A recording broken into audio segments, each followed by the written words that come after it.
ఆయన స్తుతించే భాగ్యాన్ని, సహవాసంలో ఆనందిస్తూ ఆయన వాక్యంలో ఎదిగే భాగ్యాన్ని ప్రభువు మనకు కల్పిస్తున్నందుకై మనం దేవుణ్ణి ఎంతైనా స్తుతింపబద్ధులమై ఉన్నాం.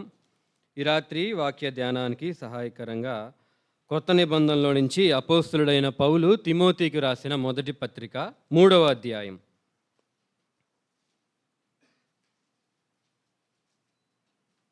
కొత్త నిబంధనలో 191 పేజీ సంఖ్య 191. తిమోతికి రాసిన మొదటి పత్రిక 3వ అధ్యాయం 14-15 వచనాలని మనందరం కలిసి చదువుదాం. చదవగలిగిన వాళ్ళందరూ నాతో పాటు కలిసి చదవండి. 14-15 వచనాలు.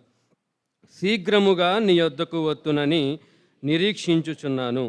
అయినను నేను ఆలస్యము చేసిన ఎడల దేవుని మందిరములో అనగా జీవము గల దేవుని సంఘములో జనులేలాగు ప్రవర్తింపవలెనో అది నీకు తెలియవలనని ఈ సంగతులను నీకు వ్రాయుచున్నాను.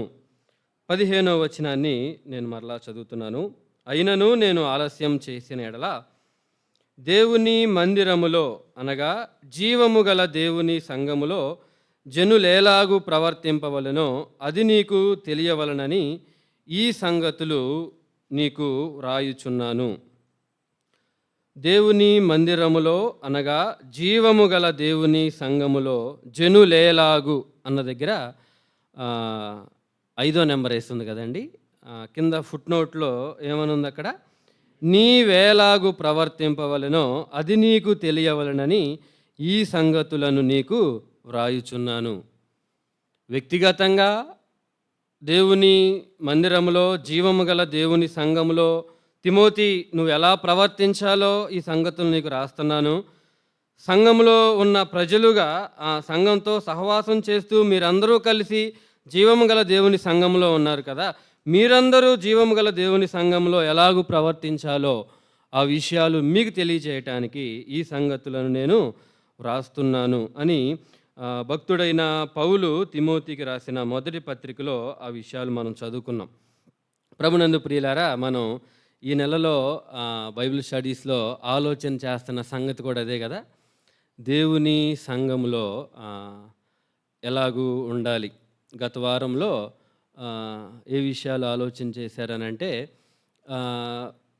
సమాజంలో కదా, సమాజంలో లేదంటే దేవుని కొరకు సాక్షులను వ్యక్తులను దేవుని వైపు ఆకర్షించే క్రమంలో ఎలాంటి సాక్ష్య జీవితం మనం సంఘంగా కలిగి ఉండాలి అన్న విషయాలు మనం జ్ఞాపకం చేసుకుంటూ వచ్చాం. అయితే ఈ రాత్రి మనకు తెలిసిన విషయాలే మరలా జ్ఞాపకం చేసుకునే సంగతి అంశం ఏంటంటే దేవుని సంఘంలో వ్యక్తిగతంగా మన సాక్ష్య జీవితం ఎలాగూ మనం కాపాడుకోవాలి అన్నమాట. ఈ విషయాలు మనం ఆలోచన చేస్తూ ఉన్నప్పుడు దేవుని సంఘంలో మంచి సాక్ష్యాన్ని మనం కాపాడి లేదంటే మంచి సాక్ష్యాన్ని మనం కలిగి ఉండి జీవించటం అది ఎంతైనా ప్రాముఖ్యమైన సంగతి అని మనకు అర్థమవ్వాలి. దేవుని సంఘంలో సాక్ష్య జీవితాన్ని ఎందుకు కలిగి ఉండాలి? లేదంటే సాక్ష్య జీవితం ఒకవేళ కలిగి ఉండకపోతే ప్రమాదాలు ఏమన్నా ఉన్నాయా అని అంటే బైబిల్ గ్రంథంలో చాలా విషయాలు మనం ఎరిగిన వారమే.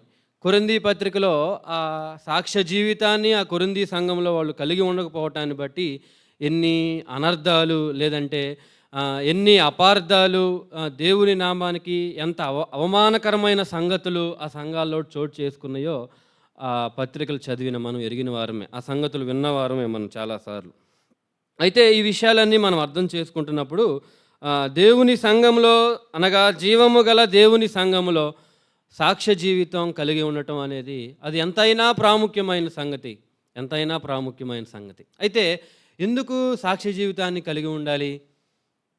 దేవుని సంఘంలోనే ఎందుకు సాక్ష్య జీవితాన్ని కలిగి ఉండాలి? ఒకవేళ దేవుని సంఘంలో ఈ మంచి సాక్ష్య జీవితాన్ని కలిగి ఉండటానికి నాకు ఏమన్నా ప్రేరేపకాలు ఏమన్నా ఉన్నాయా? నన్ను ఇంపాక్ట్ చేసేవి లేదంటే దేవుని సంఘంలో మంచి సాక్ష్య జీవితాన్ని నేను కలిగి ఉండాలి అని నన్ను సారికి ప్రోత్సహించే విషయాలు ఏమన్నా ఉన్నాయా అని మొట్టమొదటి విషయంగా మనం ఆలోచన చేస్తే ఈ మాట దగ్గరికి మనం వచ్చినప్పుడు దేవుని సంఘాన్ని గురించిన ఒక సరైన అవగాహన మనకి కలిగినప్పుడు తప్పకుండా ఆ దేవుని సంఘంలో మనం మంచి సాక్ష్య జీవితాన్ని కలిగి ఉండటానికి ప్రయత్నం చేస్తాం. దేవుని సంఘము యొక్క ప్రాముఖ్యత, దేవుని సంఘము యొక్క ఔన్నత్యం, దేవుని సంఘము యొక్క ప్రశస్తత మనకు అర్థమైతే తప్పకుండా అలాంటి గొప్ప సంఘములో మంచి సాక్ష్య జీవితాన్ని కలిగి ఉండటానికి మనం ప్రయత్నం చేస్తాం. కాబట్టి ఆ దేవుని సంఘాన్ని గూర్చిన ఒక కొన్ని మాటలు మనం ఎరిగిన వారమే, వాటిని మరలా మనం జ్ఞాపకం చేసుకొని ఆ మాటలు దేవుని సంఘంలో మనం సాక్ష్య జీవితాన్ని, మంచి సాక్ష్య జీవితాన్ని కలిగి ఉండాలి అని మనల్ని ప్రేరేపిస్తాయి. కాబట్టి ఆ సంగతులను ఒకసారి మరలా మనం జ్ఞాపకం చేసుకుందాం. కొత్త నిబంధనలో ఈ సంఘాన్ని గూర్చిన మొదటి ప్రస్తావన యేసుక్రీస్తు ప్రభువారే మాట్లాడుతూ ఆ విషయాలు మత్తయి సువార్తలో తెలియజేశారు. రండి, మత్తయి సువార్త 16వ అధ్యాయంలోకి వద్దాం మనం. మత్తయి సువార్త 16వ అధ్యాయం 18వ వచనం. చాలాసార్లు ఈ వచనాన్ని మనం చదివిన వారమే. రెఫరెన్స్ బైబిల్ తిప్పకపోయినా కూడా మనం చెప్పగలం కదా. 16వ అధ్యాయం 18వ వచనంలో, మరియు నీవు పేతురువు, ఈ బండ మీద నా సంఘమును కట్టుదును. 17వ వచనం ప్రారంభంలో అందుకు యేసు చెప్తున్న మాటలు ఇవి. యేసుక్రీస్తు ప్రభువారు సెలవిస్తున్న మాటలు ఇవి. ఆయన సెలవిస్తూ ఆయన చెప్పిన మాట ఏంటనంటే, నేను ఈ బండ మీద నా సంఘాన్ని నేను కట్టుదును అన్నమాట. ఈ మాట చదువుతున్నప్పుడు మనం ఇలా ఆలోచన చేయొచ్చు, సంఘం అనేది ఆయన ఆలోచనలో ఉంది. It is his idea. ఆయనే దాని గురించి ఆలోచన చేశాడు.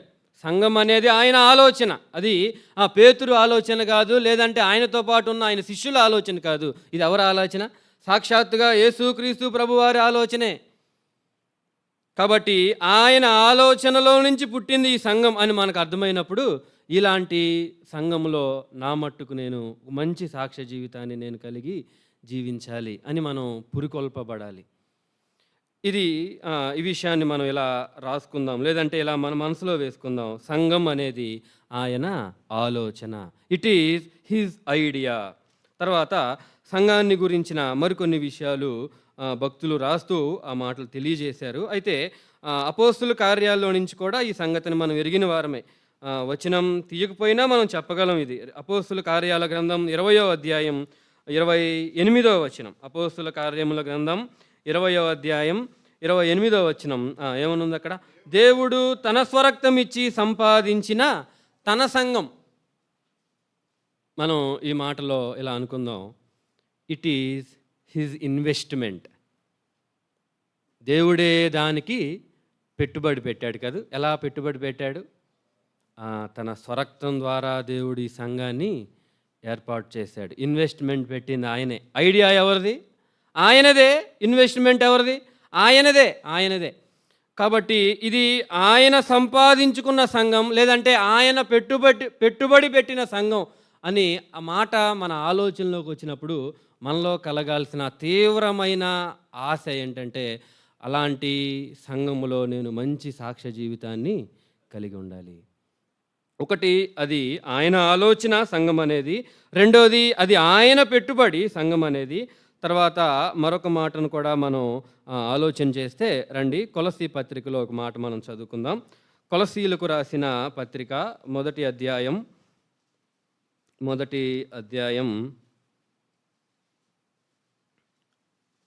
18వ వచనాన్ని మనం చదువుదాం, లేదా 17, 18 వచనాలు మనం చదువుదాం. ఆయన అన్నిటికంటే ముందుగా ఉన్నవాడు, ఆయనే సమస్తమునకు ఆధారభూతుడు. తర్వాత రాయబడిన మాట ఏంటి? సంఘము అను శరీరమునకు ఆయనే శిరస్సు. సంఘము అను శరీరమునకు ఆయనే శిరస్సు. అబ్బా, ఎంత చక్కని మాట ఇది. ఈ మాటని మనం ఇలా అర్థం చేసుకుందాం. It is under his ownership. It is under his headship. అది ఆయన ఆలోచన కదా. ఈ బండ మీద నా సంఘమును కట్టుదును అని ఆయనే ఆలోచన చేసి ఆ మాట పలికాడు.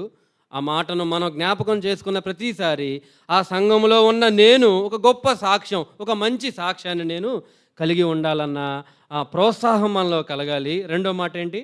ఆయనే పెట్టుబడి పెట్టిన సంఘం ఇది.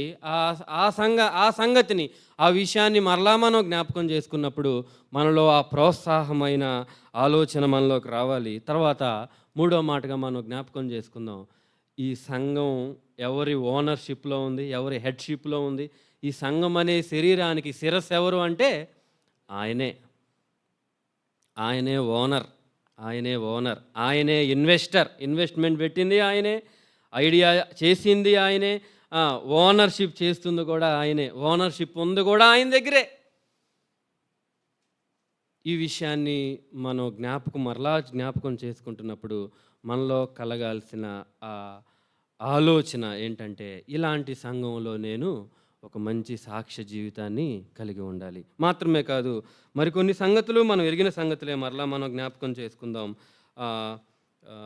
ఎఫెసీయులకు రాసిన పత్రిక దగ్గరికి మనం వస్తే, ఎఫెసీయులకు రాసిన పత్రిక కన్నా ముందుగా కొరింథీ పత్రికలోకి వెళ్దాం రండి. కొరింథీ పత్రిక మొదటి అధ్యాయం 2వ వచనం. కొరింథీ పత్రిక మొదటి కొరింథీయులకు రాసిన పత్రిక మొదటి అధ్యాయం 2వ వచనంలో, కొరింథీలో ఉన్న దేవుని సంఘమునకు అనగా క్రీస్తు యేసునందు పరిశుద్ధపరచబడిన వారై పరిశుద్ధులుగా ఉండుటకు పిలువబడిన వారికి. సంఘం అన్న మాట ఇక్కడ కూడా మనం చూస్తుండగా ఇక్కడ రాయబడిన సంగతి, దేవుని సంఘం అని అంటే అక్కడ దానిలో ఎవరుంటారు? ఆ యేసు క్రీస్తునందు పరిశుద్ధపరచబడిన వారు. ఈ సంఘంలో నేను ఉన్నానంటే కారణం, ఈ సంఘంలో నన్ను ఉంచింది ఎవరు అనంటే ఆయనే నన్ను ఉంచాడు. ఎలాగుంచాడు అనంటే ఆయన నన్ను పరిశుద్ధపరిచి ఈ సంఘంలో నన్ను ఉంచాడు. ఈ పరిశుద్ధుల సంఘంలో పరిశుద్ధుడైన దేవుడు, నేనేమి ఈ సంఘానికి వస్తానని నేనేమి అడుగేయలేదు, ఈ సంఘానికి లేదంటే నేనేమి ఆశపడలేదు. ఆయనే తన ఇన్వెస్ట్మెంట్ నా మీద పెట్టి తన రక్తాన్ని నా కొరకు కార్చి నన్ను పరిశుద్ధపరిచి ఆయనే నన్ను ఎక్కడికి తీసుకొచ్చాడు? ఈ సంఘానికి తీసుకొచ్చాడు. ఇది ఆయన యొక్క ప్రోత్సాహం మీద, ఆయన యొక్క ఇన్విటేషన్ మీద నేను ఈ సంఘంలో నేను ఉన్నప్పుడు, ఈ మాటలు మనం అర్థం చేసుకుంటున్నప్పుడు మనలో కలగాల్సిన ఆశ ఏంటంటే, ఈ సంఘంలో ఉన్న నేను మంచి సాక్ష్య జీవితాన్ని కలిగి జీవించాలి కదా. దేవుని సంఘం అని అంటే క్రీస్తు యేసునందు పరిశుద్ధపరచబడిన వారు ఉండే సంఘం. క్రీస్తు యేసే వారిని పరిశుద్ధపరిచి వారిని ఈ సంఘంలో ఉంచాడు. ఆయనే ఈ కంపెనీ భాషలో మనం ఆలోచన చేస్తే, ఈ సంఘం కొరకు ఆ కంపెనీ కొరకు పనిచేసింది కూడా ఆయనే. స్టార్టప్ కంపెనీస్ ఈ మధ్య చూస్తూ ఉంటాం కదా. ఐడియా ఒకళ్ళది, తెలిసిన విషయాలే. ఇన్వెస్ట్మెంట్ ఒకళ్ళది, ఏమండి. తర్వాత ఓనర్స్గా మరికొంతమంది, ఆ బోర్డులో డైరెక్టర్స్గా ఉండే బోర్డులో మరికొంతమంది ఉంటారు. వాళ్ళు ఏం ఆలోచన చేయలేదు. వాళ్ళు ఏం ఆలోచన చేయకపోయినా వాళ్ళు వన్ ఆఫ్ ద మేనేజింగ్ డైరెక్టర్స్గా బహుశా వాళ్ళు పెట్టుకుంటారేమో. ఆ కంపెనీలోకి ఎవరినన్నా రిక్రూట్ చేసుకోవాలంటే ఒక రిక్రూట్మెంట్ ప్రాసెస్ ఉండిద్ది, ఒక ఇంటర్వ్యూ ఉండిద్ది, ఒక ఎగ్జామ్ ఉండిద్ది. ఆ ఎగ్జామ్లో క్వాలిఫై అవ్వాలి. కానీ బహుశా ఈ మాట అనొచ్చో అనకూడదేమో, యేసు క్రీస్తు పెట్టిన ఈ కంపెనీ, అది ఐడియా ఎవరిది? ఆ కంపెనీ ఐడియా ఆయిందే. ఇన్వెస్ట్మెంట్ ఎవరిది? ఆయిందే. ఓనర్షిప్ కూడా ఎవరిది? ఆయిందే. ఇన్విటేషన్ కూడా ఎలా ఇస్తున్నాడు ఆయన? ఉచితంగానే అందరినీ ఇన్వైట్ చేసి ఈ సంఘంలో ఉంచుతున్నాడు. అలాంటి సంఘంలో నిన్ను నన్ను ఉంచి ఉండగా మనలో కలగాల్సిన ఆలోచన, ఈ సంగతులన్నీ మనం అర్థం చేసుకుంటున్నప్పుడు ఈ సంఘంలో నేను మంచి సాక్ష్యాన్ని కలిగి ఉండాలి. చాలా కష్టపడి ఎన్నో ఇంటర్వ్యూస్ క్రాక్ చేసి ఎన్నో కోర్సులు నేర్చుకొని జాబ్ సంపాదించి ఆ కంపెనీ కొరకు రాత్రింపగళ్ళు వాళ్ళు పనిచేస్తారు. ఈ మధ్య ఒక బ్రదర్తో నేను మాట్లాడుతూ ఉన్నప్పుడు, ఆ బ్రదరు 13 గంటలు పనిచేస్తాడండి ఆ కంపెనీ కోసం, వర్క్ ఎథిక్స్ చాలా ఉన్నాయండి అని చెప్తున్నాడు. కానీ ఈ సంఘంలో, ఈ కంపెనీలో, బహుశా ఈ మాట కొంచెం ఆడ్గా మనకు అనిపించవచ్చేమో, ఈ సంఘంలో దేవుడే మనల్ని ఏర్పాటు చేసుకొని ఉండగా ఆయన మహిమ కొరకు మన సాక్ష్య జీవితాన్ని మనం కాపాడుకొని జీవించడానికి బహుశా 24/7 ఇంటూ 365 డేస్ మనం కృషి చేయాలేమో. సంఘంలో సాక్ష్య జీవితం కలిగి ఉండటానికి, మంచి సాక్ష్య జీవితాన్ని కలిగి ఉండటం వెనకమాల మనల్ని ప్రోత్సహించే, ప్రేరేపించే ప్రేరేపకాలు ఇవై ఉన్నప్పుడు చాలా గొప్పగా మన సాక్ష్య జీవితాన్ని మనం కొనసాగించగలమండి. మాత్రమే కాదు, మరికొన్ని విషయాలు కూడా మనం జ్ఞాపకం చేసుకోవచ్చు. ఎఫెసీయులకు పత్రికలోకి మనం వద్దాం. ఎఫెసీయులకు పత్రికలోకి వచ్చేదానికన్నా ముందు ప్రకటన గ్రంథంలోకి వెళ్ళి ఒక మాటను చదువుకొని మరలా మనం వెనక్కి వద్దాం. ప్రకటన గ్రంథం 2వ అధ్యాయం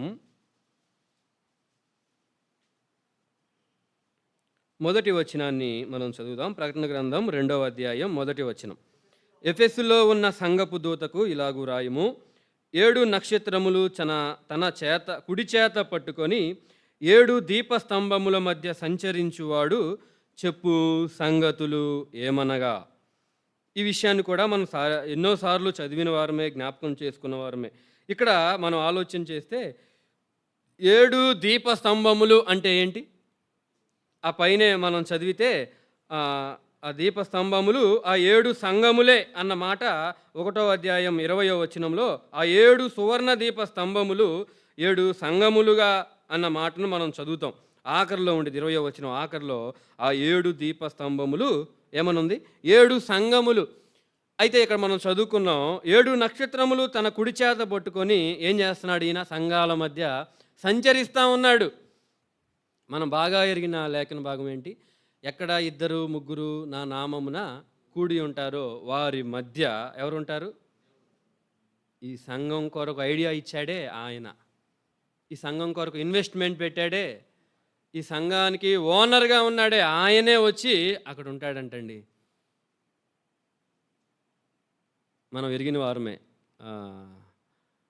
ప్రైవేట్ సెక్టార్లో ఆలోచన చేస్తే ఓనర్ ఎక్కడో ఉంటాడు, కంపెనీకి ఓనర్ ఎక్కడో ఉంటాడు, ఐడియా ఇచ్చిన వాళ్ళు మరెక్కడో ఉంటారు, పని చేసేవాళ్ళు ఇంకెక్కడో ఉండి ఇంటి దగ్గరే ఉండి వర్క్ ఫ్రమ్ హోమ్ అని చెప్పి వాళ్ళు పని చేసుకుంటూ ఉంటారు.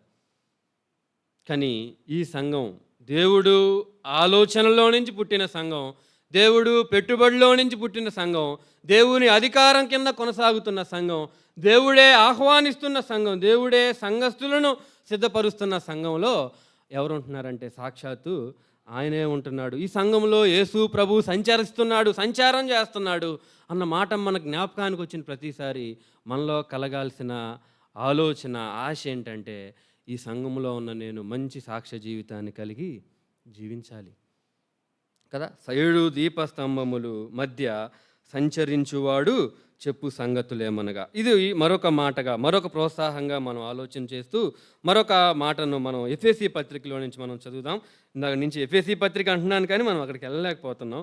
ఎఫెసీ పత్రిక 5వ అధ్యాయం సంగతులు ఎరిగిన వారమే. ఎఫెసీ పత్రిక 5వ అధ్యాయం.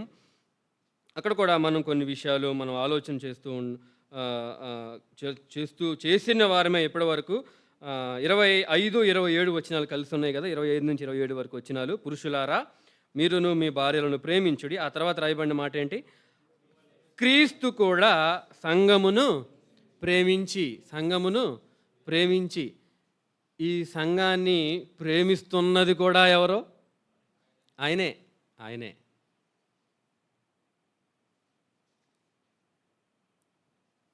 ఆలోచన చెప్తారా ఒకసారి? ఆలోచన ఆయనదే, పెట్టుబడి ఆయనదే, అధికారం ఓనర్షిప్ ఆయనదే, ఆహ్వానం ఆయనదే, తర్వాత ఉండేది కూడా ఆయనే, ప్రేమిస్తున్నది కూడా ఆయనే.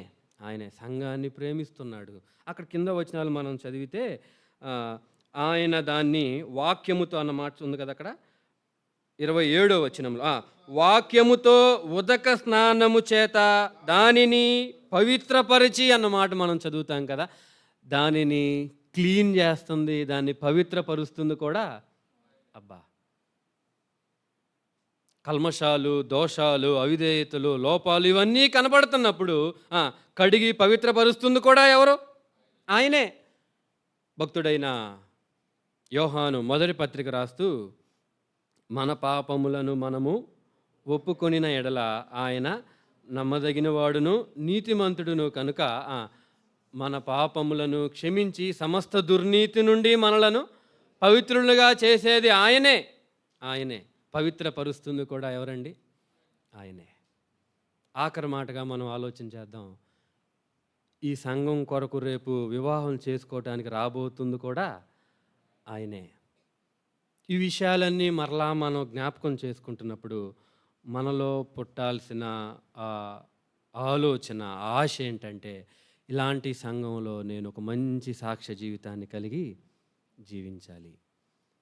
కాబట్టి ఈ విషయాలు మనకి ప్రోత్సాహకరంగా ఉండునట్లుగా మనం వాటిని మన మనసులో ఉంచుకుందాం. రండి, తిమోతికి రాసిన మొదటి పత్రికలోకి మనం వద్దాం. జీవము గల దేవుని సంఘం, జీవము గల దేవుని సంఘం అని మనం ఆలోచన చేస్తూ, దేవుని సంఘం ఎవరి ఆలోచనలో నుంచి, ఎవరి పెట్టుబడిలో నుంచి అన్న మాటలు మనం జ్ఞాపకం చేసుకుంటూ ఉండగా, అలాంటి సంఘంలో నేను నా సాక్ష్య జీవితాన్ని కాపాడుకోవాలి అన్న ఆశను మనలో రేపుకుంటూ ఎలాగూ మంచి సాక్ష్య జీవితాన్ని కాపాడుకోవాలి. సాక్ష్య జీవితాన్ని కాపాడుకోవటానికి కావలసిన ప్రేరేపణలు, ఫ్యాక్టర్స్, మనల్ని ఎఫెక్ట్ చేసేవి, ప్రభావితం చేసేవి ఏంటంటే యేసుక్రీస్తే, ఆయన ఆలోచనే, ఆయన పెట్టుబడే, ఆయన ప్రేమే, ఆయనే ఆయనే ఆయనే ఆయనే మన జ్ఞాపకం వస్తున్నప్పుడు ఆయన సంఘంలో మనం మంచి సాక్ష్య జీవితాన్ని కలిగి ఉండాలన్న ఆలోచన మనకు వస్తుంది. ఆలోచన వచ్చినప్పుడు మనం దాన్ని ఆచరణలోకి తీసుకొని రావాలి. యేసుక్రీస్తు ప్రభువారికి కూడా ఈ బండ మీద నా సంఘమును కట్టుదును అన్న ఆలోచన వచ్చింది. కట్టడం అనే ఆలోచన దగ్గరే ఆగిపోయారా అని అంటే లేదు కాదు. దాని కొరకు ఆయన ఎంతో త్యాగాన్ని, ఎంతగానో తన్ను తాను అప్పగించుకొనెను అని చాలాసార్లు మనం చదివాం. తన్ను తాను మన కొరకు త్యాగపూరితంగా మన కొరకు అప్పగించుకున్నాడు అన్న మాటలు మనం ఎరిగిన వారమే కదా. అయితే అలాగూ సాక్ష్య జీవితాన్ని కాపాడుకోవటంలో ఎలాగూ మనం కాపాడుకోవాలి, లేదంటే ఏ విషయాల్లో మనం కాపాడుకోవాలి అన్న మాటను మనం ఆలోచన చేస్తే, ఈ మధ్య అసలు సాక్ష్య జీవితం లేదంటే సాక్ష్యం అన్న మాటలు ఏంటి అని నేను ఆలోచన చేస్తూ ఉన్నప్పుడు, ఈ మధ్య దేవుని సేవకులు పిఏ స్వామి గారు చెప్తుండగా ఆ మాటలు నేను ఆలకించాను. నేను వాటిని రాసుకున్నాను కూడా. సాక్ష్యం అన్నప్పుడు ఆ దేవుని సేవకులు జ్ఞాపకం చేసిన సంగతులు ఏంటంటే, నేను ఊరకనే అట్లా చదివి నేను జ్ఞాపకం చేస్తాను. సాక్ష్యము అన్నప్పుడు ఆయన జ్ఞాపకం చేసిన సంగతులు ఏంటంటే, యోహాను సువార్త 8వ అధ్యాయంలో త్వరగా మీరు తీసి ఆ మాటలు చదవచ్చు, లేదంటే నేను చదువుతుండగా మీరు ఆలకించినా సరిపోద్ది. యోహాను సువార్త 8వ అధ్యాయంలో అక్కడ 14వ వచనంలో రాయబడిన మాట ఏంటంటే, యోహాను సువార్త 8వ అధ్యాయం 14వ వచనంలో రాయబడిన మాట, యేసు, నేను ఎక్కడి నుండి వచ్చితినో ఎక్కడికి వెళ్ళుదునో నేను ఎరుగుదును గనుక నన్ను గూర్చి నేను సాక్ష్యము చెప్పుకొనినను, నా సాక్ష్యము సత్యమే. ఇక్కడ యేసుక్రీస్తు ప్రభు వారిని గూర్చి ఆయనే ఏం చేస్తున్నాడండి? సాక్ష్యం చెప్పుకుంటున్నాడు. నా సాక్ష్యము, నన్ను గురించి నేను చెప్పుకున్న సాక్ష్యము అది సత్యమే. యేసుక్రీస్తు ప్రభువాని గురించి ఆయనే తనంతట తానే చెప్పుకుంటున్న సాక్ష్యం. అలానే ఇదే 8వ అధ్యాయంలో మరొక మాట కూడా మనం చదవచ్చు. చూడండి, 8వ అధ్యాయం ఇందాక మనం 14వ వచనం చదివాం కదా, ఇప్పుడు 18వ వచనం చదువుదాం. 18, నన్ను గూర్చి నేను సాక్ష్యం చెప్పుకొని వాడను. తర్వాత రాయబడిన మాట, నన్ను పంపిన తండ్రియు నన్ను గూర్చి సాక్ష్యం ఇచ్చుచున్నాడు. యేసుక్రీస్తు ప్రభువాని గూర్చి ఆయనే సాక్ష్యం ఇచ్చుకుంటున్నాడు. తర్వాత ఆయన్ని గూర్చి ఆయన తండ్రి కూడా సాక్ష్యం ఇస్తున్నాడు. తర్వాత 15వ అధ్యాయానికి వద్దాం. యోహాను సువార్త 15వ అధ్యాయంలో ఆ మాట కూడా మనం ఎరిగిన మాటే కదా. యోహాను సువార్త 15వ అధ్యాయం 26వ వచనం, తండ్రి యొద్ద నుండి మీ యొద్దకు నేను పంపబోవు ఆదరణకర్త అనగా తండ్రి యొద్ద నుండి బయలుదేరు సత్యస్వరూపి అయిన ఆత్మ వచ్చినప్పుడు ఆయన నన్ను గూర్చి సాక్ష్యం ఇచ్చును. పరిశుద్ధ ఆత్మదేవుడు యేసుక్రీస్తు ప్రభువారిని గూర్చి ఇస్తున్న సాక్ష్యం. అబ్బా, ఎంత గొప్ప సంగతి ఇది! తన గురించి తాను ఇస్తున్న సాక్ష్యం, తన గురించి తండ్రి అయిన దేవుడు ఇస్తున్న సాక్ష్యం, తన గురించి పరిశుద్ధాత్మ దేవుడు ఇస్తున్న సాక్ష్యం మాత్రమే కాదు. మరొక వచనాన్ని మనం చదువుదాం. యోహాను సువార్త 5వ అధ్యాయంలోకి వద్దాం. యోహాను సువార్త 5వ అధ్యాయం, అక్కడ ఈ మంచి మాట రాయబడి ఉండిద్ది. యోహాను సువార్త 5వ అధ్యాయం 39వ వచనం, లేఖనముల యందు మీకు నిత్య జీవము కలదని తలంచుచు వాటిని పరిశోధించుచున్నారు. అవే నన్ను గూర్చి సాక్ష్యం ఇచ్చుచున్నవి. ఏవి? యేసుక్రీస్తుని గూర్చి సాక్ష్యం ఇస్తున్న ఇది ఎవరు అని అంటే లేఖనాలే యేసుక్రీస్తుని గూర్చి మొదట తన గురించి తానే సాక్ష్యం ఇచ్చుకుంటున్నాడు. తర్వాత తండ్రి అయిన దేవుడు కుమారుడైన యేసుక్రీస్తు ప్రభువారిని బట్టి ఇస్తున్న సాక్ష్యం, పరిశుద్ధాత్మ దేవుడు కుమారుని గూర్చి ఇస్తున్న సాక్ష్యం, లేఖనాలు యేసుక్రీస్తుని గూర్చి ఇస్తున్న సాక్ష్యం. ఆ తర్వాత మరొక మాటను కూడా మనం చదువుదాం. ఇదే యోహాను సువార్తలో ఆ మాట మనం జ్ఞాపకం చేసుకోవచ్చు. 10వ అధ్యాయం, యోహాను సువార్త 10వ అధ్యాయం 25వ వచనం, యోహాను సువార్త 10:25. అందుకు యేసు, మీతో చెప్పితిని గాని మీరు నమ్మరు.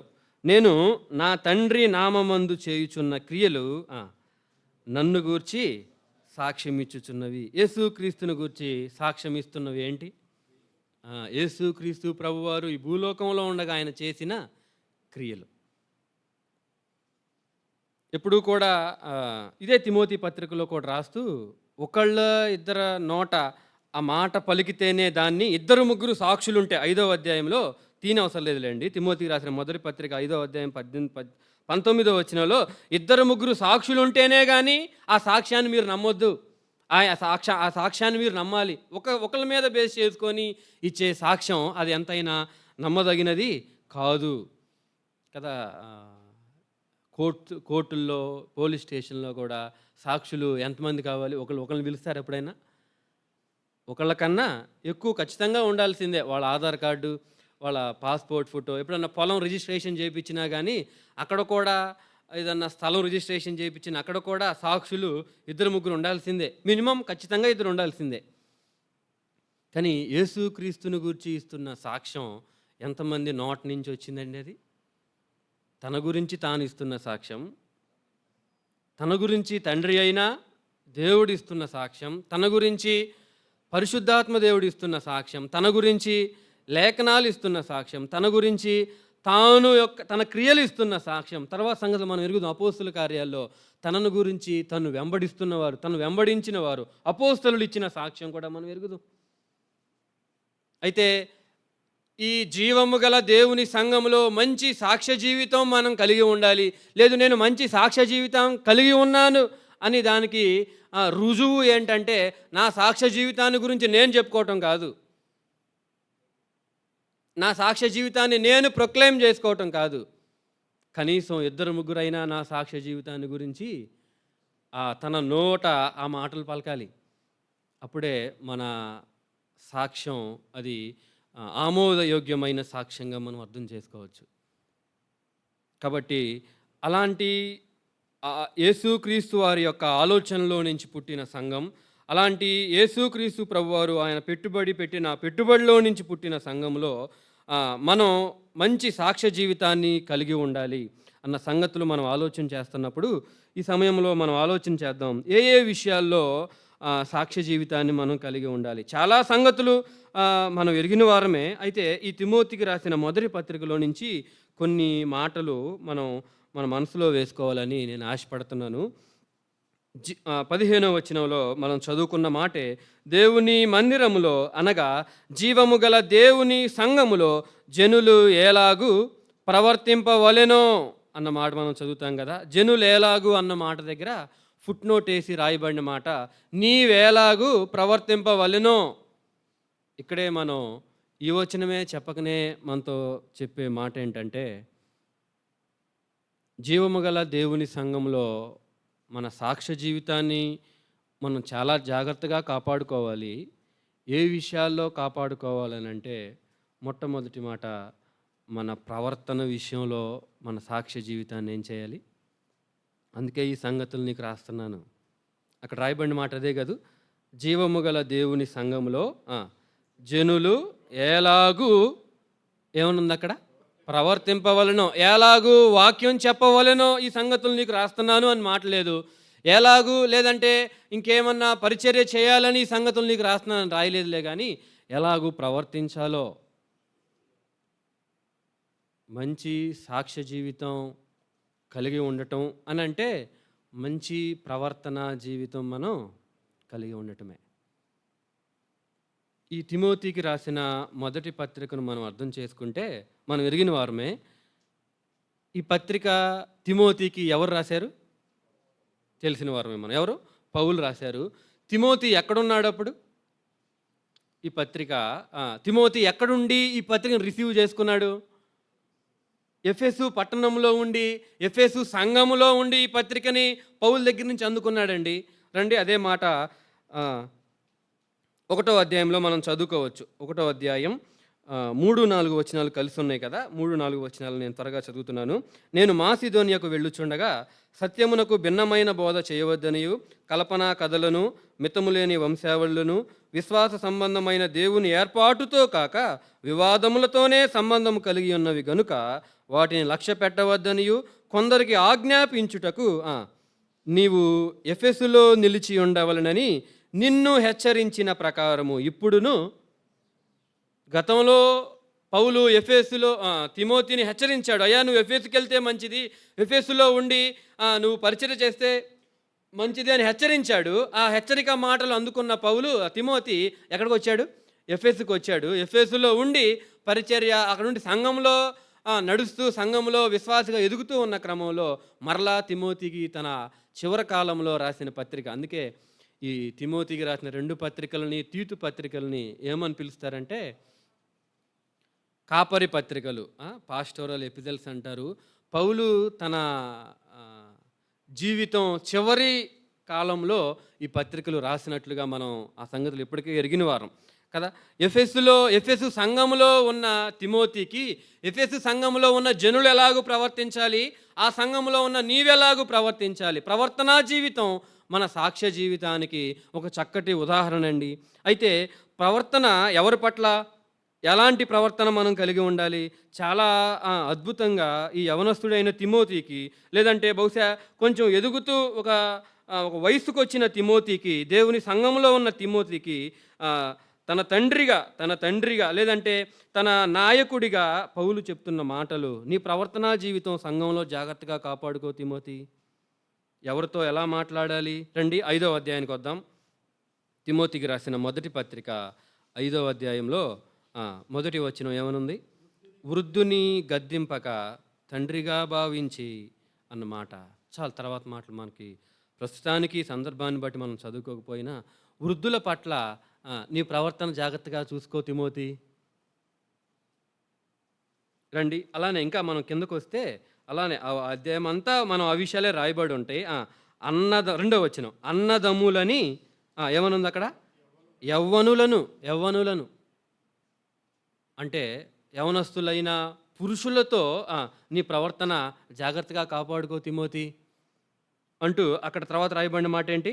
2వ వచనంలోనే అక్క చెల్లెండ్రని యవ్వన స్త్రీలతో అన్న మాట కూడా ఉంది కదా 2వ వచనంలో. యవ్వన స్త్రీలతో నీ ప్రవర్తన చాలా జాగ్రత్తగా కాపాడుకో తిమోతి. తర్వాత రాయబడిన మాట ఇంకేమైనా ఉందండి అక్కడ? విధవరాండ్రు అన్న మాట కూడా ఈ అధ్యాయంలోనే 3వ వచనంలో ఉంది కదా. విధవరాండ్ర పట్ల నీ ప్రవర్తన ఎలా ఉంది? 5వ వచనంలో నిజముగా అనాథలైన విధవరాల పట్ల నీ ప్రవర్తన ఎలా ఉంది అంటే అక్కడ రాయబడిన పరిస్థితులు వేరు అయినప్పటికీ వాళ్ళని ఎలాగూ వారి పట్ల వారిని ఎలాగూ హెచ్చరించాలి, ఎలాగూ సరిచేయాలి, ఎలాంటి వైఖరి కలిగి ఉండాలి అని ఒక నాయకుడిగా తిమోతి ఉండగా అతనికి రాసిన మాటలే. కానీ మనం ఈ అంశాన్ని బట్టి ఆలోచన చేస్తే సాక్ష్య జీవితం అన్నప్పుడు అది మన ప్రవర్తనా జీవితమే అని మనం ఆలోచన చేస్తూ ఉండగా, ఆ ప్రవర్తన ఎవరి పట్ల అని అంటే అది అందరి పట్ల, సంఘంలో ఉన్న వృద్ధుల పట్ల ఆ మాట రాశాడు, సంఘంలో ఉన్న యవనస్తులైన బాయ్స్ పట్ల ఆ విషయాలు రాశాడు, యవనస్తులైన గర్ల్స్ పట్ల ఆ విషయాలు రాశాడు, విధవరాండ్ర పట్ల ఆ విషయాలు రాశాడు. ఈ పత్రికలోనే మనం చదివితే 2వ అధ్యాయంలో పురుషుల పట్ల పురుషులు ఎలాగుండాలి అన్న విషయాలు రాశాడండి. తర్వాత 2వ అధ్యాయంలోనే స్త్రీలు ఎలా ఉండాలి అన్న విషయాలు రాశాడండి.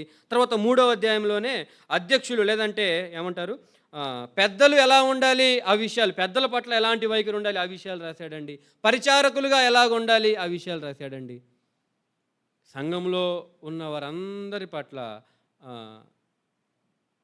యూత్ అయినా, పెద్దవాళ్ళైనా, వృద్ధులైనా, విధవరాండ్రైనా, అనాథలైనా, సేవకులైనా, పెద్దలైనా, పరిచారకులైనా వారందరి పట్ల నీ ప్రవర్తనను జాగ్రత్తగా కాపాడుకో. ఎలాగూ ప్రవర్తించాలో అవి నీకు తెలియజేయటానికి ఈ పత్రిక, ఈ సంగతులు నీకు రాయిచున్నాను. సాక్ష్య జీవితం అని అంటే మన ప్రవర్తనా జీవితం. స్కూల్ కాలేజీ పరిభాషలో మనం మాట్లాడాలంటే మన కాండక్ట్ సర్టిఫికేట్ కదా. మన కాండక్ట్ సర్టిఫికేట్లో బహుశా ఈ సంఘం సంఘం ఉండాలన్న ఐడియా కలిగిన ఆయన, ఇన్వెస్ట్మెంట్ పెట్టిన ఆయన, ఓనరే ప్రిన్సిపలే యేసుక్రీస్తు అయి ఉండగా ఈ సంఘానికి కావాల్సిన రిసోర్సెస్ అన్నీ ఆయనే ప్రొవైడ్ చేస్తూ, అయ్యా నా గురించి కాండక్ట్ సర్టిఫికేట్ ఇవ్వు అని యేసుక్రీస్తు ప్రభువారిని అడిగితే ఆయన స్కూల్స్ కాండక్ట్ సర్టిఫికేట్లో ఏం రాస్తారు? బహుశా 3 ఉంటాయి కాదు. ఫస్ట్ ఎక్సలెంటే కదా, ఎక్సలెంట్, తర్వాత గుడ్, తర్వాత సాటిస్ఫాక్టరీ. నాకు కాలేజ్ సర్టిఫికేట్ సీసీలో సాటిస్ఫాక్టరీ అని రాసింది. బహుశా చాలామందికి అయ్యే రాసి ఉంటారు. ఎవరో ఎక్స్ట్రాడినరీ పీపుల్స్కి అన్ని స్కిల్స్ ఉన్న వాళ్ళకే ఎక్సలెంట్ అని రాస్తారేమో బహుశా. సాక్ష్య జీవితం, సంఘంలో మన సాక్ష్య జీవితం అనంటే సంఘంలో ఉన్న విశ్వాసుల పట్ల, తోటి పరిశుద్ధుల పట్ల, వృద్ధుల పట్ల కదా, ఆ విషయాలన్నీ మనం చదువుకున్నాం. చాలామంది నేను కొన్ని సంఘాలను ఎరుగుదును, సంఘంలో ఉన్న సండే స్కూల్ పిల్లల్ని అసలు ఎవరు పట్టించుకోరండి, యవనస్తులైన వారిని పట్టించుకోరండి, వృద్ధులైన వారిని పట్టించుకోరండి. మంచి సాక్ష్య జీవితం కలిగిన సంఘం అని దానికి కాండక్ట్ సర్టిఫికేట్ ఇవ్వలేం. దేవునికి స్తోత్రం. దేవుడు మనల్ని ఒక మంచి సంఘంలో ఉంచినప్పుడు ఆ సంఘంలో మంచి సాక్ష్య జీవితాన్ని వ్యక్తిగతంగా నువ్వు కాపాడుకోవాలనంటే తప్పకుండా అందరి పట్ల మన ప్రవర్తనను మనం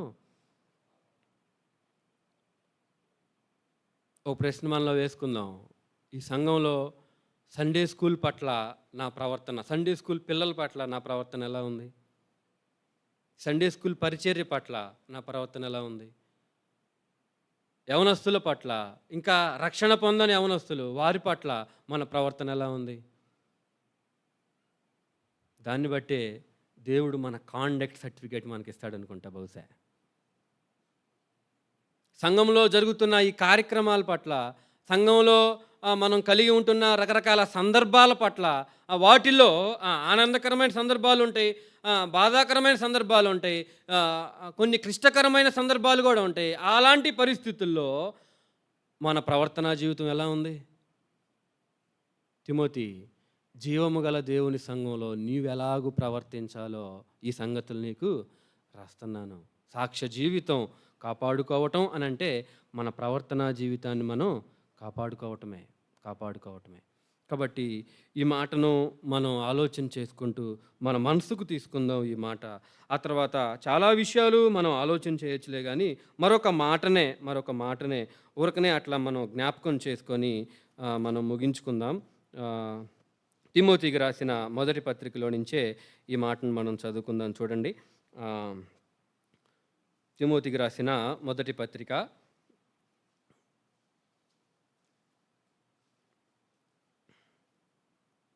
ఆఖరి అధ్యాయం, 6వ అధ్యాయం కాదు, 6వ అధ్యాయం ఆఖరి అధ్యాయం కదా. ఆ తిమోతికి రాసిన మొదటి పత్రిక 6వ అధ్యాయం 20వ వచనాన్ని నేను చదువుతున్నాను. 20వ వచనం. ఓ తిమోతి, నీకు అప్పగింపబడిన దానిని కాపాడి అన్నమాట మనం చదువుతున్నాం కదా. నీకు అప్పగింపబడిన దానిని కాపాడి అన్నమాట. ఏంటి తిమోతికి అప్పగింపబడినది అన్న మాటలు మనం ఆలోచన చేస్తే, ఇది తిమోతికి ఎవరు అప్పగించారు అని మనం అర్థం చేసుకోవచ్చు. ఆ మాట ప్రకారం 6:20 ప్రకారం పౌలే. ఒకసారి 2వ పత్రికలోకి వద్దాం, చూడండి. అక్కడ కొంచెం వివరంగా తిమోతికి ఆ విషయాలు తెలియజేస్తాడు. తిమోతికి రాసిన 2వ పత్రిక 2వ అధ్యాయం 2వ వచనాన్ని నేను చదువుతున్నాను. నీవు అనేక సాక్షుల ఎదుట, ఏమనుంది అక్కడ? నా వలన వినిన సంగతులు, నా వలన గైకొనిన, లేదంటే నా వలన నీకు అప్పగింపబడిన సంగతులు అన్న మాటలు మనం చదువుతాం కదా. తిమోతికి అప్పగించింది పౌలుకి ఎవరు అప్పగించారు అన్న మాట మనం చదివితే, తిమోతికి రాసిన మొదటి పత్రికలోనే ఆ మాట మనం చూస్తాం. 1వ అధ్యాయం, తిమోతికి రాసిన మొదటి పత్రిక 1వ అధ్యాయం 8వ వచనం. అయినను శ్రీమంతుడగు దేవుడు నాకు అప్పగించిన ఆయన మహిమగల సువార్త. వాస్తవానికి ఈ నేపథ్యం మనం ఆలోచన చేస్తే, తిమోతి ఎఫెసు సంఘంలో ఉన్నాడని మనం జ్ఞాపకం చేసుకున్నాం కదా. ఎఫెసు సంఘంలో భిన్నమైన బోధలు, కల్పనా కథలు, అదే 1వ అధ్యాయం 3, 4 వచనాల్లో పౌలు జ్ఞాపకం చేస్తున్నాడు. నేను మాసిదోనియాకు వెళ్ళుచుండగా నీకేం చెప్పానంటే తిమోతి, సత్యమునకు భిన్నమైన బోధ నీవు చేయవద్దని, కల్పనా కథలను, మితము లేని వంశావళులను, ఇవన్నీ వివాదములతోనే సంబంధం కలిగి ఉన్నవి కాబట్టి వాటిని లక్ష్య పెట్టొద్దు అని నేను నీకు తెలియజేశాను కదా. అయితే దేవుడు నాకు తన మహిమగల సువార్తను అప్పగించాడయ్యా. దేవుడు నాకు తన మనసులో నుంచి వచ్చిన సువార్తను నాకు అప్పగించాడయ్యా. అదే గలతీ పత్రికలో ఆయన చాలా వివరంగా ఆ విషయాలు అక్కడ తెలియజేశాడు. తిమోతికి అప్పగింపబడిన సువార్త అది ఎలాంటి సువార్తో గలతీ పత్రిక 1వ అధ్యాయంలో మనం జ్ఞాపకం చేసుకోవచ్చు. అయితే దేవుని వాక్యం ఆ దినాలలో కల్పించి కల్పనా కథలుగా మనుష్య ఇచ్చలు వాటికి జోడించి వాళ్ళకు కావలసినట్లుగా మార్చుకుంటున్న అలాంటి పరిస్థితుల్లో తిమోతి పౌలు దగ్గర నుంచి నేర్చుకున్న సంగతి ఏంటంటే, మహిమగల వాక్యం, మహిమగల సువార్త, దేవుని వాక్యం, నిజమైన దేవుని వాక్యం. ఇదే పత్రికలో జ్ఞాపకం చేస్తూ అంటాడు, 8, 11 వచనాలు కలిసి ఉన్నాయి కదా, అక్కడ హితబోధ అని అంటాడు. ఆ హితబోధ పౌలు నుంచి నేర్చుకొని ఆ పౌలు నుంచి పొందుకున్న తిమోతిని ఇప్పుడు పౌలు అంటున్నాడు, వాటిని నువ్వేం చేయాలి, జాగ్రత్తగా కాపాడుకోవాలి. కాపాడుకోవటం అంటే దాన్ని చాలా బాగా ప్రిజర్వ్ చేసి అంతే దాన్ని ఉంచేయటం కాదు. పౌలే తన ఈ తిమోతికి 2వ పత్రికను రాస్తూ ఆయన రాసిన మాట ఏంటంటే, ఇందాక మనం చదువుకున్నాగా 2వ అధ్యాయం, తిమోతికి రాసిన 2వ పత్రిక 2వ అధ్యాయం 2వ వచనంలో ఏమనుంది, ఇతరులకును బోధించుటకు సామర్థ్యము గల నమ్మకమైన మనుషులకు అప్పగింపుము. ఇక ఈ ఆర్డర్లోకి వద్దాం. పౌలు దగ్గరికి ఎక్కడి నుంచి వచ్చింది? దేవుడే బయలుపరిచాడు. దేవుడే యేసుక్రీస్తు ప్రభువారే పౌలుకి ఇచ్చారు. పౌలు దాన్ని చాలా జాగ్రత్తగా, ఎన్నో శ్రమలు, ఎన్నో కష్టాలు కదా, ఎన్నో బాధలు, ఎన్నో వేదనలు, తనకు అప్పగింపబడిన మంచి పదార్థాన్ని కాపాడటం కొరకు ఎన్నో బాధలు పడ్డాడు. చచ్చిపోయే స్థితిలో కూడా వెళ్ళాడు. అలాగూ ఆటుపాట్ల మధ్య దాన్ని కాపాడి, దాన్ని ప్రచురించి, దాన్ని వ్యాపింపచేసి ఆ సువార్తను మరలా ఎవరికి అప్పగించారు? తిమోతికి అప్పగించాడు. నువ్వు కూడా దీన్ని కాపాడి దాన్ని అంతే ఉంచొద్దు. నువ్వు కూడా ఏం చేయాలి? నమ్మకమైన మనుషులకు దానిని అప్పగించాలి. ఈ మధ్య మేము సహోదరుడు నేను ఆలోచన చేస్తూ ఉండగా స్వామి గారిని గురించిన ఒక మంచి సాక్ష్యం బ్రదర్ నాతో పంచుకున్నారు.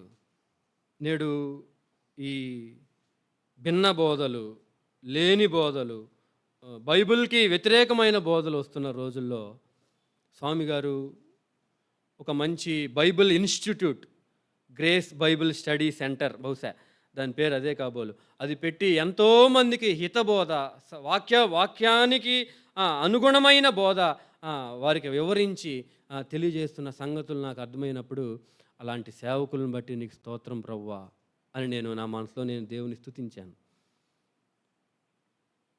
నేటి పరిస్థితుల్లో సామాజిక మాధ్యాల్లో మనం ఎరిగిన వారమే ఆ సంగతులన్నీ మన గమనంలోకి వచ్చినవే అవన్నీ. కానీ ఇలాంటి భిన్నమైన బోధల మధ్య, కల్పనా కథల మధ్య యేసుక్రీస్తు ప్రభువారు నాకు అప్పగించారు. అప్పగించిన దాని ప్రకారం ఇక్కడ మనం రెండో మాట కూడా మనం ఆలోచన చేయాలి. ఆ వాక్య ప్రకారం నేను జీవించాను, ఆ వాక్యాన్ని దాన్ని నేను జాగ్రత్తగా భద్రపరిచాను, ఆ వాక్యాన్ని నాకు అప్పగించిన మంచి పదార్థాన్ని నేను మరొకళ్ళకి అప్పగించాను. వాళ్ళు మరొకళ్ళకి అప్పగించమని పౌలే మరలా తిమోతి జ్ఞాపకం చేస్తూ 2వ పత్రికలో మాట చెప్పాడు. ప్రభునందు ప్రియులారా, ఈ విషయాన్ని మనం ఆలోచన చేస్తున్నప్పుడు జీవము గల దేవుని సంఘములో ఓ తిమోతి నీవు ఎలాగూ ప్రవర్తించాలంటే ఆఖరిలో 20వ వచనంలో రాయబడిన మాట, ఓ తిమోతి నీకు అప్పగింపబడిన దాన్ని నువ్వేం చేయాలి? కాపాడు.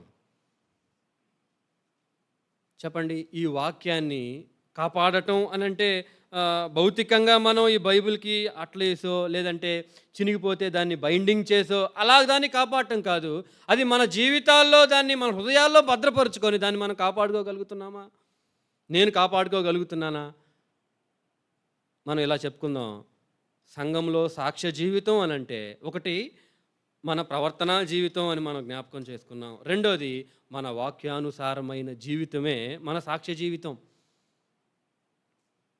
పౌలు అలాంటి వాక్యానుసారమైన జీవితాన్ని జీవించాడు. తన కుమారుడైన తిమోతికి, తన నిజమైన కుమారుడు, విశ్వాసమును బట్టి కుమారుడైన తిమోతికి కూడా రాస్తూ అంటున్నాడు, ఈ వాక్యాన్ని కూడా నువ్వు కాపాడాలి, నీ హృదయంలో నువ్వు భద్రపరుచుకొని కాపాడాలి. అందుకే రెండో పత్రికలో ఆయన రాస్తూ అంటాడు, నువ్వు చిన్నప్పటి నుంచి ఆ విషయాలు చదువుతూ వస్తున్న వాడివే కాదు. మీ అవ్వ నీకు ఆ విషయాల్ని బోధించింది, మీ తల్లి నీకు ఆ విషయాల్ని బోధించింది. నువ్వు కూడా ఆ విషయాలు చదువుతూ వచ్చి ఆ మాటలు నువ్వు గ్రహించగలుగుతున్నావు. అయితే వాటిని నీ హృదయంలో భద్రం చేసుకున్నావా కదా? దేవుని వాక్యాన్ని మన హృదయంలో పెట్టుకొని భద్రం చేస్తే మనకు కలిగే ఫలితాలేంటి? మనకి బాగా తెలిసిన లేఖన భాగం ఏంటి? 119వ కీర్తనలో బహుశా 11వ వచనమో ఏదో వచనం ఏంటి మనకు బాగా పరిచయం. నీ ఎదుట నేను పాపము చేయకుండానట్లు నీ నీ వాక్యాన్ని నా హృదయంలో నేను ఉంచుకొని ఉన్నాను, భద్రపరిచాను. పవిత్రమైన జీవితానికి మనల్ని నడిపించేది దేవుని వాక్యమే. మంచి ప్రవర్తన కలిగి జీవించడానికి మనల్ని ప్రోత్సహించేది దేవుని వాక్యమే. ఈ వాక్యానుసారమైన జీవితం మనం జీవించామనంటే మన సాక్ష్య జీవితం మనం చెప్పండి కాపాడుకున్నట్లే. అంతవరకు వాక్యానుసారంగా జీవించడంతోనే ఆగిపోకూడదు. పౌలు జ్ఞాపకం చేస్తున్న మరొక సంగతి ఏంటంటే, ఈ వాక్యాన్ని, ఈ హితబోధని నువ్వు భద్రపరిచి నువ్వేం చేయాలి? మరొకరికి అప్పగించాలి. మరొకరు ఆ విధంగా జీవించడానికి నువ్వు వారిని పురికొల్పాలి. దైవజనులు చేస్తున్న పరిచర్య అదే అని నేను సంతోషిస్తున్నాను. కాబట్టి ఈ మాటలు మనం ఆలోచన చేస్తుండగా మనం ఈ ఆలోచనలోకి వాక్యానుసారమైన జీవితాన్ని మనం జీవించినట్లుగా మనం మనల్ని మనం కట్టుకోగలిగితే సంఘంలో మంచి సాక్ష్య జీవితాన్ని మనం కలిగి ఉన్నట్లే. తర్వాత చాలాసార్లు దేవుని సేవకులు కూడా ఆ విషయాలు జ్ఞాపకం చేశారు. ఆ మాటనే నేను ఊరకనే చదివి మనం ముగించుకుందాం. 4వ అధ్యాయం, తిమోతికి రాసిన మొదటి పత్రిక 4వ అధ్యాయానికి వద్దాం. వాస్తవానికి 2-3 అధ్యాయాల్లో కూడా మరికొన్ని సంగతులు ఆలోచన చేయొచ్చులే, కానీ సందర్భాన్ని బట్టి 4వ అధ్యాయంలో అక్కడ ఒక మాట మనం చదువుదాం. 4వ అధ్యాయం 11వ వచనాన్ని నేను చదువుతున్నాను. 11వ వచనం, 12వ వచనం. నీ యవ్వనమును బట్టి ఎవడునూ నిన్ను తృణీకరింపనీయకము, కానీ మాటలోను, ప్రవర్తనలోను, ప్రేమలోను, విశ్వాసములోను, పవిత్రతలోను విశ్వాసులకు మాదిరిగా ఉండుము. ఈ మాట చెప్పాలంటే నాకు కూడా భయమేస్తుంది. మన మాదిరికరమైన జీవితమే మన సాక్ష్య జీవితం.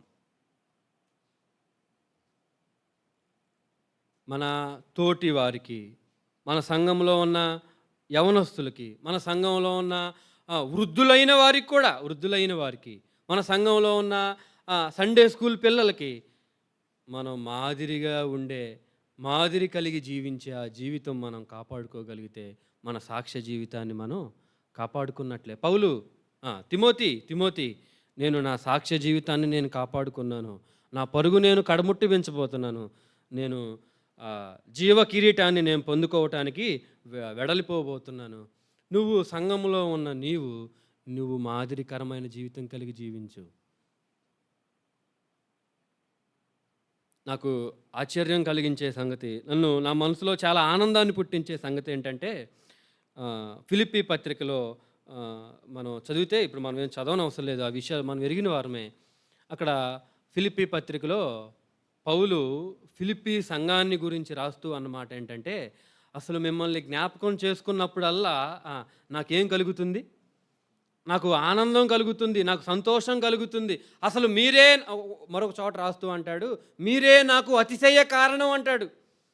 నా ఆనందమును, నా కిరీటమునై ఉన్న నా ప్రియులారా అని ఫిలిప్పీ పత్రిక 4వ అధ్యాయం 1వ వచనంలో పౌలు రాస్తూ అన్నాడు. సంఘాన్ని బట్టి, సంఘాన్ని చూసి పౌలు ఇస్తున్న సాక్ష్యం ఏంటంటే, సంఘమే నాకు ఆనందం, సంఘమే నాకు అతిశయం. సంఘం కూడా పౌలును బట్టి ఏమంటుందంటే, ఫిలిప్పీ పత్రిక మొదటి అధ్యాయంలోనే ఆ విషయాలు ఉంటాయి.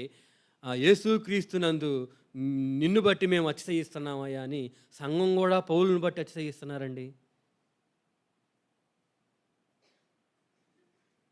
దేవుని మందిరంలో అనగా జీవము గల దేవుని సంఘములో మన సాక్ష్య జీవితం మనం కాపాడుకోవాలి అనంటే మనం మరొకరికి మనం ఎలా అందాం, మన తోటి విశ్వాసులకి మనం మాదిరికరంగా ఈ మాట ఏమో నాకు నేనైతే నన్ను బట్టి ఎవరు చెప్పలేరేమో బహుశా. నేను కూడా చెప్పటానికి అలాంటి మాదిరిని నేను ఫాలో అవ్వటానికి నేను కూడా ప్రయత్నం చేస్తున్నాను.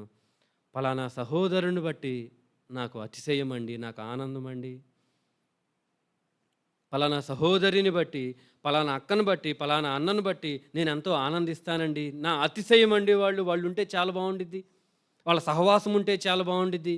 వాళ్ళు మాట్లాడుతుంటే వాళ్ళ మాటలు వినాలని చాలా మాటలు వింటుంటే నాకు సమయమే గడిచిపోతున్నట్లుగా నాకు తెలీదు. అలాగూ మన సహవాసాన్ని కోరి మన మాదిరిని కలిగి జీవించాలి, మన మాదిరిని అనుసరించి జీవించాలి అని ఇతరులకు మనం మాదిరిగా కలిగి జీవిస్తాం. అక్కడ మాదిరికరంగా ఎలాగూ జీవించాలో పౌలు చాలా విషయాలు తిమోతికి చెప్పాడు. అయితే మనం అవుట్లైన్గా ఈ విషయాలు మనం ఆలోచన చేస్తూ ఉన్నప్పుడు ఈ మాట మనం జ్ఞాపకం చేసుకుందాం. సాక్ష్య జీవితం అనంటే మన మాదిరికరమైన జీవితమే. కాబట్టి సంఘంలో సాక్ష్య జీవితం కలిగి ఉండటానికి మనల్ని ప్రేరేపించే మనల్ని ప్రోత్సహించే ప్రోత్సాహకాలు ఏంటంటే యేసుక్రీస్తే అని చాలా విషయాలు అక్కడ కొన్ని విషయాలు మనం ఆలోచన చేసాం. సాక్ష్యం అనంటే అది ఒకరి నుంచి ఇచ్చే సాక్ష్యం కాదు అని కూడా మనం ఆలోచన చేసాం. ఈ పత్రికలోనే మనస్సాక్షి కూడా మనల్ని గురించి మనకు సాక్ష్యం ఇచ్చిద్దంట. మన మనస్సాక్షి మనల్ని గురించి ఏం సాక్ష్యం ఇస్తుంది అన్న విషయాన్ని కూడా మనం ఆలోచన చేసి ఆ విషయాలు మనం చదువుకోవచ్చు. ఆ తర్వాత ఎలాంటి సాక్ష్య జీవితం మనం కలిగి ఉండాలి, మన ప్రవర్తన జీవితమే మన సాక్ష్య జీవితానికి ఏమంటారు దాన్ని, బ్యాలెన్స్, దానికి ఒక సూచన, కొలమానం మన తర్వాత సాక్ష్య ప్రవర్తనా జీవితం, తర్వాత వాక్యానుసారమైన జీవితం. అక్కడ 2 మాటలు మనం ఆలోచన చేస్తాం. వాక్యాన్ని మన హృదయంలో భద్రం చేసుకోవటం, ఆ వాక్యాన్ని హితబోధను సత్యవాక్యాన్ని మనం భద్రం చేసి మరొక తరానికి మనం అప్పగించేవారిగా ఉండాలి.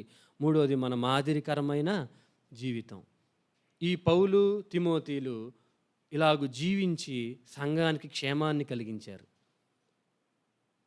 అపోస్తుల కార్యాలు 9వ అధ్యాయంలో చదివితే ఆ దమస్కు మార్గంలో దేవుడు పౌలుని ఏర్పాటు చేసుకున్నాడు. బహుశా పరిశుద్ధాత్మ దేవుడు ఆ మాట చక్కగా రాపించాడండి. అపోస్తుల కార్యాలు 9వ అధ్యాయంలోనే అంతటా సంఘములు క్షేమాభివృద్ధి చెందుతూ అన్న మాట 9వ అధ్యాయంలోనే మనం చదువుతాం. తర్వాత మళ్ళా తిమోతి అపోస్తుల కార్యాలు 16వ అధ్యాయంలో కూడా అక్కడ కూడా తిమోతిని గురించి ప్రస్తావన చేస్తూ అక్కడ రాసిన తర్వాత తిమోతి ప్రస్తావన ఇచ్చిన తర్వాత అక్కడ కూడా రాయబడిన సంగతి ఏంటంటే సంఘం నానాటికి అభివృద్ధి చెందుతుంది, సంఘం క్షేమాభివృద్ధి కలుగుతుందని. కాబట్టి సాక్ష్య జీవితాన్ని మనం కలిగి జీవిస్తే మనం సంఘానికి క్షేమాన్ని కలిగించిన వారమే. ఈ మాటలో మనం అర్థం చేసుకుంటూ ఉండగా మనల్ని మనం ఆ విధంగా జీవించడానికి, అలాంటి సాక్ష్య జీవితం కలిగి ఉండటానికి మనం ప్రయత్నం చేద్దాం. ఆ విధంగా జీవించడంలో పరిశుద్ధాత్మ దేవుడు మనకి సహాయం చేయనుగాక. ప్రార్థన చేసుకుందాం.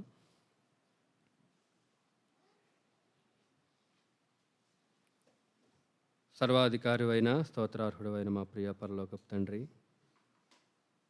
దేవుని మందిరము, దివ్య మందిరము, మహిమానిలయము అన్న పాటలో మేము పాడుకున్నాం. ఈ జీవం గల దేవుని సంఘంలో ఎలాగూ ప్రవర్తించాలో అన్న మాటలు మాకు తెలిసిన మాటలే మేము మరలా జ్ఞాపకం చేసుకున్నాం. ఆ విధంగా జీవిస్తూ సంఘానికి క్షేమాన్ని కలిగిస్తూ మిమ్మల్ని మహింపరిచే అనుభవంలోకి మమ్మల్ని అందరినీ తీసుకొస్తారని నమ్ముతూ మమ్మల్ని మేము ఆ విధంగా సిద్ధపరచుకుంటుండగా మమ్మల్ని బలపరచమని, బోధించిన నేను భ్రష్టుని కాకుండా వాటి విషయంలో మరి జాగ్రత్త కలిగి జీవిస్తూ మీకు మహిమకరంగా జీవించే అనుభవాన్ని నాకు కూడా దయచేస్తారని నమ్ముతూ సమస్త మహిమాఘనత ప్రభావాలు మీకే ఆరోపిస్తూ మా ప్రభువును ప్రియరక్షకుడైన యేసుక్రీస్తు వారి శ్రేష్టమైన నామంలో స్తోత్రాలు చెల్లించి ప్రార్థన చేసి విశ్వాసంతో వేడుకుంటున్నాం తండ్రి. ఆమేన్.